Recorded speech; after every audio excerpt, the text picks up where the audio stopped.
നമ്മുടെ പ്രേക്ഷകരോട് ചില ചോദ്യങ്ങൾ ഞങ്ങൾ ചോദിക്കുകയാണ്. നമ്മുടെ പ്രിയപ്പെട്ട പ്രേക്ഷകരോട് നിങ്ങൾ വിലയിരുത്തുക. ഉപ്പ് തിന്നവർ ഒക്കെ വെള്ളം കുടിക്കണ്ടേ? ചിലർ മാത്രം വെള്ളം കുടിച്ചാൽ മതിയാവും. ഇനി ചിലരെ തെരഞ്ഞു പിടിച്ചിട്ട് ഇനി തെറ്റ് ചെയ്തിട്ടില്ലെങ്കിൽ പിന്നെ ശിക്ഷ കൊടുക്കുന്നത് ശരിയാണ്. പറഞ്ഞു വരുന്നത് ഈ പറയുന്ന മാസപ്പടി കേസ്, മുഖ്യമന്ത്രിയുടെ മകൾ വീണയുടെ കേസ്, അതിൽ മറ്റാരൊക്കെ പൈസ വാങ്ങി, ഈ വിഷയങ്ങളാണ്. അതിൽ ചില കാര്യങ്ങൾ കൂടി ഞങ്ങൾ പറയാൻ ആഗ്രഹിക്കുന്നു. നമ്മുടെ പ്രിയപ്പെട്ട പ്രേക്ഷകർ വിലയിരുത്തുക. ഉപ്പ് തിന്നവരൊക്കെ വെള്ളം കുടിക്കണ്ടേ? ഈ ചിലർക്ക് മാത്രം ഇത് ബാധകമാക്കുന്നത് ശരിയാണ്. എന്താണ് കാര്യം? ശശിധരൻ കർത്തയുടെ CMRL കരിമണൽ ഖനനം, അതിൻ്റെ കച്ചവടം നടത്തുന്ന കമ്പനി. ഈ കമ്പനി അവിടുന്ന് ആനുവൽ മെയിൻ്റനൻസ് സർവീസ് കരാർ പ്രകാരം 36 മാസത്തേക്ക് 3 വർഷത്തേക്ക് വീണയുടെ, മുഖ്യമന്ത്രി പിണറായി വിജയൻ്റെ മകൾ വീണയുടെ എക്സാലോജി എന്ന കമ്പനി കരാറിൽ ഏർപ്പെടുന്നു.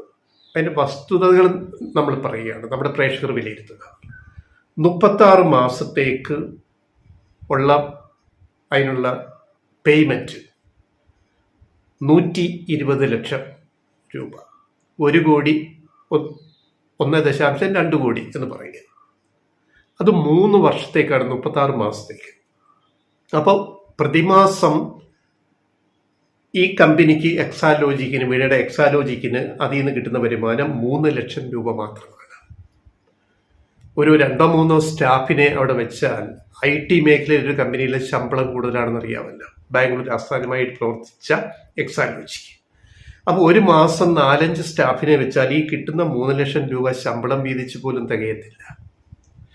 ഇതിനെയാണോ ഏതോ വലിയ അഴിമതി മാസപ്പടി കേസ് എന്ന് പറഞ്ഞ് മനോരമയുടെ ഡൽഹി ബ്യൂറോയിലൊരു മാന്യ മാപ്ര ആദ്യം വെടിപൊട്ടിച്ചത്?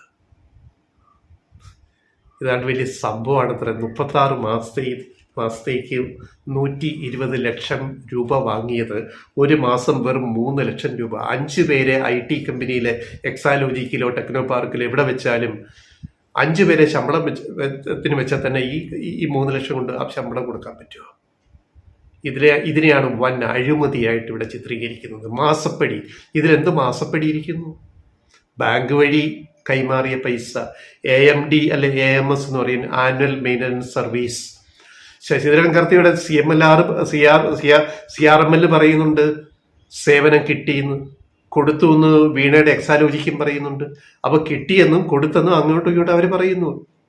എന്നാലും കേസാ, അവർക്ക് പരാതിയില്ല, കിട്ടിയവർക്കും കൊടുത്തവർക്കും പരാതിയില്ല. ഇനി ബാക്കി മറുവശം, രമേശ് ചെന്നിത്തല എന്താ പറഞ്ഞത്? മുൻ പ്രതിപക്ഷ നേതാവ്, കോൺഗ്രസിന്റെ മുതിർന്ന നേതാവ്, CMRL നിന്ന് പൈസ കിട്ടി. രമേശ് ചെന്നിത്തല പറഞ്ഞ എന്താണ്? പൈസ കിട്ടി. എത്ര കിട്ടിയെന്ന് ഓർമ്മയില്ല, അദ്ദേഹത്തിന് ഓർമ്മയില്ല. അപ്പം ഓർമ്മയില്ലെങ്കിൽ അത് ഓർമ്മിച്ചെടുക്കാൻ ഒരു അന്വേഷണം വേണ്ടേ? ആവശ്യമല്ലേ? ന്യായമല്ലേ? ഞങ്ങൾ പറയുന്നത് ന്യായമല്ലേ? ഇനി ഈ കർത്തയുടെ ഡയറിയിൽ, ഈ കരിമണൽ കമ്പനിയുടെ ഡയറിയിൽ OC ഉമ്മൻചാണ്ടി, RC രമേശ് ചെന്നിത്തല, ഞങ്ങൾ കഴിഞ്ഞ ദിവസം വീഡിയോയിൽ പറഞ്ഞാണ്, ആവർത്തിക്കുന്നു, ഈ കേസായതുകൊണ്ട് അത് പറയാതിരിക്കാൻ നിർത്തില്ല. OC Oommen Chandy, RC Ramesh Chennithala, PK Kunhalikutty. ഇതിൽ രമേശ് തുറന്നു പറഞ്ഞു പൈസ വാങ്ങിയിട്ടുണ്ടെന്ന് പറഞ്ഞു. കൃത്യം ഓർക്കുന്നില്ല എത്ര വാങ്ങിയെന്ന്. ഉമ്മൻചാണ്ടി മരിച്ചുപോയി, ഉമ്മൻചാണ്ടിക്ക് പറയാൻ ഇനി കല്ലറയെന്ന് എഴുന്നേറ്റെന്ന് പറയാൻ കഴിയില്ലല്ലോ. പക്ഷെ ഉമ്മൻചാണ്ടിക്കും പൈസ, ഉമ്മൻചാണ്ടിക്കോ പാർട്ടിക്കോ കിട്ടിയിരിക്കുന്നു. പിന്നെ PK കുഞ്ഞാലിക്കുട്ടി ഇപ്പോൾ വരെ നിഷേധിച്ചിട്ടില്ല, ലീഗിന്റെ സമുന്നത നേതാവ്. അപ്പോ ഇങ്ങനെ കൈമാറ്റം ചെയ്യപ്പെട്ടത് ചെറിയ തുകയൊന്നുമല്ല.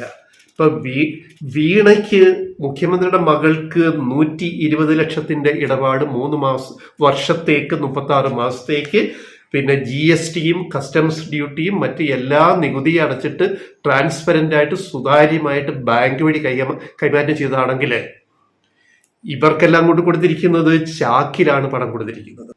ചാക്കുകെട്ടിൽ കൊണ്ട് പണം കൊടുത്തിരിക്കുന്നത് ചെറിയ തുകയൊന്നുമല്ല. ഏതാണ്ട് 135 കോടിയോളം രൂപ വരും. 135 കോടിയോളം രൂപ. ഇതിനെപ്പറ്റി അന്വേഷണം വേണ്ടേ? EDയോ KDയോ കേന്ദ്ര ഏജൻസിയൊക്കെ അന്വേഷിക്കണ്ടേ? എന്താ അന്വേഷിക്കാത്തത്? അപ്പൊ ഇത് പൊളിറ്റിക്കൽ വെണ്ട, അതായത് രാഷ്ട്രീയ പ്രതിയോഗികളെ ഒതുക്കാൻ നോക്കുന്ന ഒരു കേസ് എന്നല്ലാതെ ഈ കേസിന് എന്ത് മെരിറ്റാണുള്ളത്? രമേശ് ചെന്നിത്തല വാങ്ങിയ കാശിന്റെ കാര്യം അന്വേഷിക്കണ്ടേ? ചാക്ക് കെട്ട് കൊണ്ട് കൊടുത്തത്, നോട്ട് കെട്ട് ചാക്കിലാക്കി കൊടുത്തത് കെ കുഞ്ഞാലിക്കുട്ടിയുടെ പാർട്ടി അല്ല, കുഞ്ഞാലിക്കുട്ടി വാങ്ങിയെങ്കിൽ അന്വേഷിക്കപ്പെടണ്ടേ? ചെറിയ തുകയാണോ? 135 കോടിയോളം രൂപ, അല്ല അപ്പോട്ടെ 100 കോടിയിലധികം എന്ന് വെച്ചാൽ തന്നെ ഇത് കർത്തയുടെ കമ്പനി പറയുന്നതാണ്. ഇത്രയും അല്ല, മാധ്യമ സ്ഥാപനങ്ങൾക്ക്, മാപ്രകൾക്ക്, മാധ്യമ പ്രവർത്തകർക്ക് ലക്ഷങ്ങളും കോടികളും കൊണ്ട് കൊടുത്തു. ഇത് അന്വേഷിക്കണ്ടേ? അപ്പൊ നമ്മൾ ആവശ്യപ്പെടുന്ന, ലെഫ്റ്റ് റൈറ്റ് വോയിസ് ആവശ്യപ്പെടുന്നത് നിഷ്പക്ഷമായ അന്വേഷണം ഇതിൻ്റെ അകത്ത് വേണം. വീണയുടെ കമ്പനിയുടെ കാര്യം അന്വേഷിച്ചോട്ടെ, നമുക്ക് പ്രശ്നമൊന്നുമില്ല. പക്ഷെ അതിൻ്റെ എത്രയോ മടങ്ങ് കോടികൾ ചാക്കിലാക്കി മുക്കിയ ഈ മറ്റുള്ളവരെ കുറിച്ച് അന്വേഷിക്കണ്ടേ? അതിനെപ്പറ്റി എന്താ ചർച്ചയില്ലാത്തത്? ഇങ്ങനെ ഒരു കേസിൽ ഒരു കാര്യം കൂടി പറഞ്ഞിട്ട് വീഡിയോ അവസാനിപ്പിക്കാം. രമേശ് ചെന്നിത്തലയ്ക്ക് കിട്ടിയ കാശിന്റെ ഓർമ്മയില്ല, എത്ര ശശിധരൻ കർത്ത കൊണ്ട് ചാക്കുകെട്ടിൽ കൊടുത്തതെന്ന് ഓർമ്മയില്ലത്ര. ഇനി ഒരു തെളിവ് ഞങ്ങൾ പറയാം. 2019 മെയ് മാസത്തില് 2019 മെയ് മാസത്തില് രമേശ് ചെന്നിത്തലയുടെ മകൻ രോഹിത് രമേശും രോഹിതിന്റെ ഭാര്യ ശ്രീജ എന്നു പേരുള്ള ഭാര്യയും ചേർന്ന് ബേഡ്സ് നെസ്റ്റ് ഇൻഫോടെക് സൊല്യൂഷൻസ് എന്ന് പറയുന്ന IT കമ്പനി വിലയ്ക്ക് വാങ്ങുന്നു. അന്വേഷിക്കാൻ തയ്യാറുണ്ടോ ആരെങ്കിലും? കേന്ദ്ര ഏജൻസികൾ, ED ഉൾപ്പെടെ. അപ്പോ രോഹിത് രമേശിന്റെ ഭാര്യയും ചേർന്ന് ബേഡ്സ് നെസ്റ്റ് ഇൻഫോടെക് സൊല്യൂഷൻസ് എന്ന കമ്പനി ആരിൽ നിന്ന് വാങ്ങുന്നു? വെട്ടുകാട്ടിൽ തോമസ് ജോർജിന്റെയും അൽഫോൺസിന്റെയും കയ്യിൽ നിന്ന് വാങ്ങിയതിന് എത്ര കോടികൾ കൊടുത്തു? ഇതുവരെ പുറത്തു വന്നിട്ടില്ല. ഇതിനുള്ള പണം എവിടുന്നാണ് വന്നത്? അതിന്റെ സോഴ്സ് വെളിപ്പെടുത്തണ്ടേ? ഒരു IT കമ്പനി രമേശ് ചെന്നിത്തലയുടെ മകനും മരുമകളും കൂടെ വാങ്ങിയതിന് ഇതിന് വരുമാന സ്രോതസ് എവിടുന്ന് വന്നു, വരുമാനം എന്ന് ബോധ്യപ്പെടുത്തണ്ടേ? ഒരു അന്വേഷണം വന്നാൽ. എന്താ അന്വേഷണം ഇല്ലാത്തത്? ഇനി ഒരു കാര്യം കൂടി, മാത്യു കുഴൽനാടൻ എന്ന് പറയുന്ന കോൺഗ്രസിന്റെ MLA കോടതി കൊണ്ട് കേസ് കൊടുത്ത, ഹൈക്കോടതിയിൽ. ആർക്ക്? എക്സാലോജിക്കിനും വീണയ്ക്കുമെതിരെ കൊടുത്ത കേസിൽ അവസാനം കോടതി അത് ചവറ്റുകുട്ടയെ തള്ളിയിട്ട് പറഞ്ഞു, നിങ്ങളുടെ കയ്യിൽ ഒരു തെളിവും ഹാജരാക്കാൻ നിങ്ങൾക്ക് സാധിച്ചില്ല, നിങ്ങളുടെ കയ്യിൽ ഒന്നുമില്ല. മാത്യു കുഴൽനാടനോട് പറഞ്ഞു, പോയി വേറെ പണി നോക്ക്, മേലാൽ ഇത്തരം കേസ് കൊണ്ട് വരരുത്, ഒരു തെളിവില്ലാത്ത അതിന്റെ അടിസ്ഥാനത്തിൽ ഈ കേസ് തള്ളുന്നു എന്ന് മാത്യു കുഴൽനാടനോട് ഹൈക്കോടതിക്ക് പറയേണ്ടി വന്നു. ആ കേസിലെ കുഴൽനാടൻ കാണിച്ചൊരു കളി എന്താണെന്നറിയാം? ആ കേസിലെ റെസ്പോണ്ടൻസ് ആയിട്ട് 2 പേരെ വെച്ചല്ലോ. ആരെയൊക്കെ? രമേശ് ചെന്നിത്തലയും കെ കുഞ്ഞാലിക്കുട്ടിയും റെസ്പോണ്ടൻസ് ആയിട്ട് വെച്ചത്. എന്തിനാണ് വെച്ചത്? അതാർക്കു വേണ്ടി? ഇതാണ് കോൺഗ്രസിൽ കളിക്കുന്ന കളികൾ. ആർക്കു വേണ്ടി? VD സതീശൻ എന്ന പ്രതിപക്ഷ നേതാവിന് വേണ്ടി കളിക്കാൻ പോയതാണ് മാത്യു കുഴൽനാടൻ.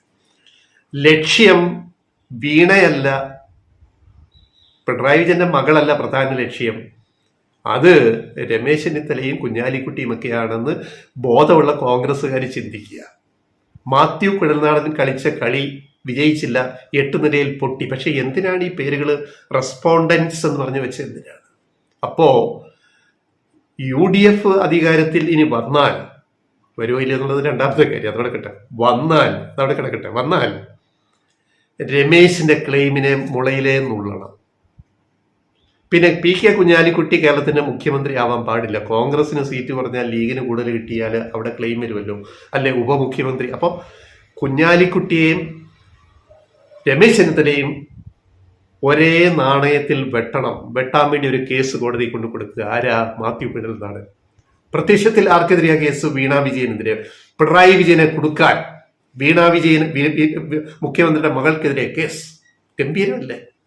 പക്ഷെ മറ്റവരെന്തിനാ പിടിച്ചിട്ടത്? മാത്യു കുഴൽനാടൻ, രമേശിനെയും കുഞ്ഞാലിക്കുട്ടിയും. ബുദ്ധിയുള്ള കോൺഗ്രസ്സുകാർ ആലോചിച്ചോളുക കാര്യം എന്താണ്.